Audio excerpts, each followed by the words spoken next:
量都好大，但係競爭同樣都唔細。而喺芸芸競爭對手當中突圍而出，一啲都唔容易。喺時裝集團分店開到成行成市之下，個體戶要生存有咩妙法呢？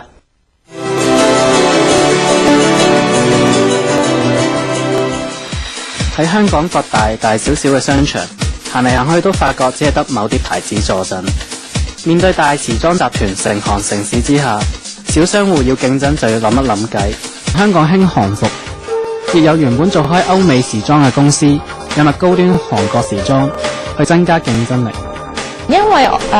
我哋買開歐美時裝咁耐啦，佢哋啲設計師做法咧就係一年係得2個 season 嘅啫。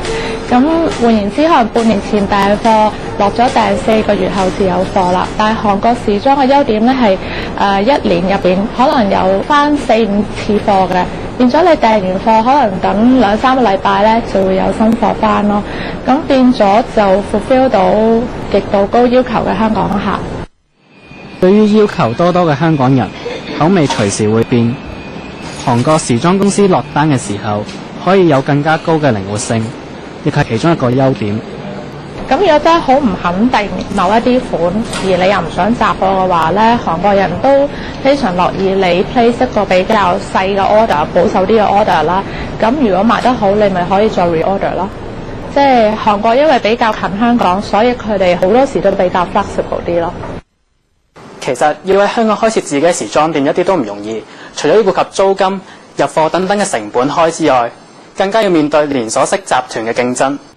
香港雖然唔係時裝之都，但香港人對時裝其實有好高嘅要求，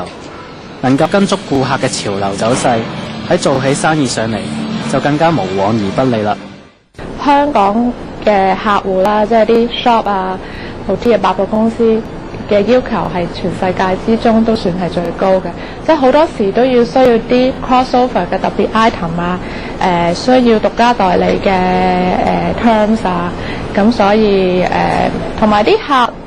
比較中意鋪頭或者大鋪都係咁，個禮拜有新貨嘅。但係啲 designer 就會覺得，咦，我一年都係出嗰2季喎，即係好難話個禮拜有新嘢俾你睇。我哋有時買衫，買唔買都要睇店鋪就唔就腳，所以時裝店嘅選址對經營嚟講都好緊要。咁銅鑼灣係一個好特別嘅地方，佢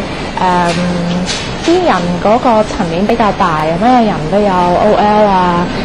型人啊、咩歲數嘅人，後生啊、中年啊、老嘅都有嘅，比起中環嘅接受能力係高好多咯。咁所以如果我哋係做開啲比較獨特嘅設計嘅話咧，我哋都係會